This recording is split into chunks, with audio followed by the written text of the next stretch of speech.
So what if the master of suspense himself, Alfred Hitchcock, needed your help? And what if he wanted you to find him a real haunted house? Well, that's the wild starting point for a brand new detective agency run by 3 teenagers, and this is their very first case, The Secret of Terror Castle. The whole story kicks off with this perfectly Hitchcockian quote. He sounds almost annoyed, doesn't he? It's like, against his better judgment, he's stuck introducing these 3 kids who've roped him into their scheme. It's preposterous for sure, and just a brilliant way to start a mystery. So what is their first official job? It's a challenge, and it comes straight from the master himself. See, Hitchcock doesn't want some spooky-looking set for his next movie. He wants a genuinely haunted house. And that incredible request, right there, is the spark that ignites the very first case for our young detectives.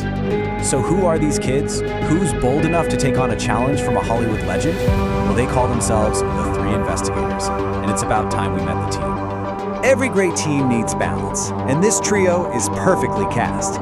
First up, you've got Jupiter Jones. He's the first investigator, the undisputed brains of the whole operation. He's the one connecting all the dots nobody else sees. Then there's Pete Crenshaw, the second investigator. He's the muscle, the athletic one you need when things get physical. And finally, you have Bob Andrews, who handles records and research.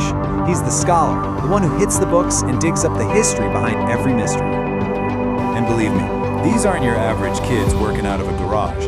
Their headquarters is a trailer, completely hidden inside a sprawling salvage yard, and you can only get to it through a network of secret tunnels.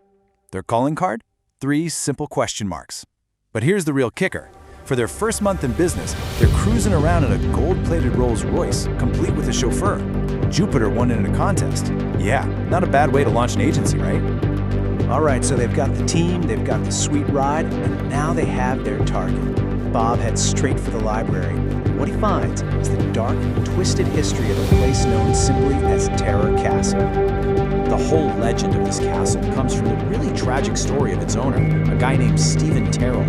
In the silent film era, he was this huge horror star, but when talkies came along, he destroyed it. Turns out he had this high-pitched, lisping voice, and he became a total laughingstock overnight.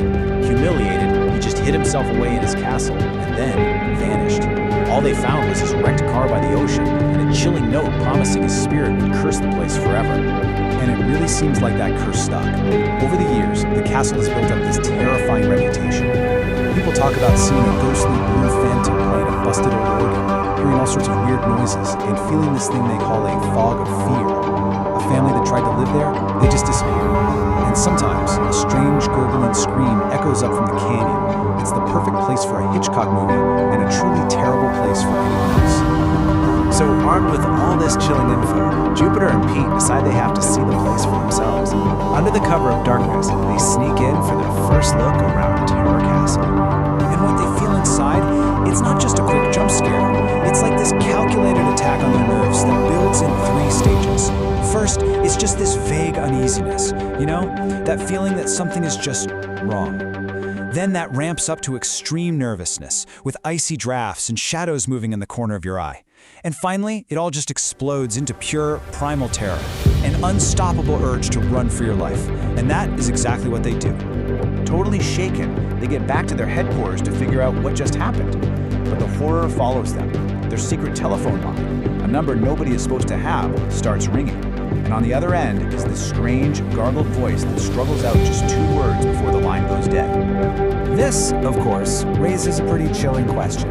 A human prankster? Seems unlikely given how secret their setup is and how weird that voice sounded. But, as Jupiter points out, ghosts aren't exactly known for using telephones. So, what in the world are they dealing with here?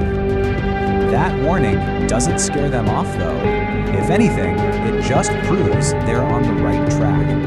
But as they dig deeper, this simple ghost story starts to get a lot more complicated, revealing new dangers and threats that are all too real. All of a sudden, the case just explodes. It's clearly not just a simple ghost anymore. Their school rival, a kid named Skinny Norris, is spotted running from the castle, scared out of his mind. Then someone tries to kill them, triggering a rock slide that almost buries them alive. Terrill's old manager, Jonathan Rex, starts spinning these confusing stories about multiple ghosts. And to top it all off, a mysterious gypsy woman gives them a cryptic warning to stay away from anything with the initials TC.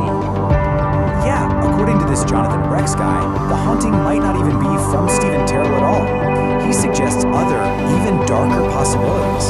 See, Terrill built his castle using pieces from other haunted places all over the world. Stones from a German castle haunted by a mad musician, wood from a cursed Japanese temple, you get the idea. So is it one of those spirits, or all of them? The case is now this tangled mess of very human threats and all kinds of supernatural theories.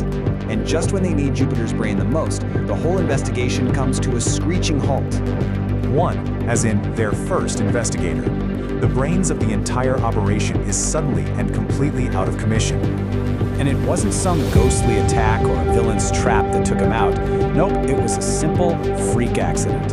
A loose pipe in the salvage yard sends Jupiter tumbling, and the result is a severely sprained ankle that takes him completely off his feet and out of the field. But even laid up in bed, Jupiter refuses to quit. He argues that all these warnings just prove they're getting closer to the truth. With the clock ticking on Hitchcock's offer, he tells Pete and Bob they have to go back to Terra Castle, and this time they have to go without him. And that leaves us with the ultimate question. The team is down to 2. They're heading back into a place that causes uncontrollable fear, a place where somebody has already tried to kill them.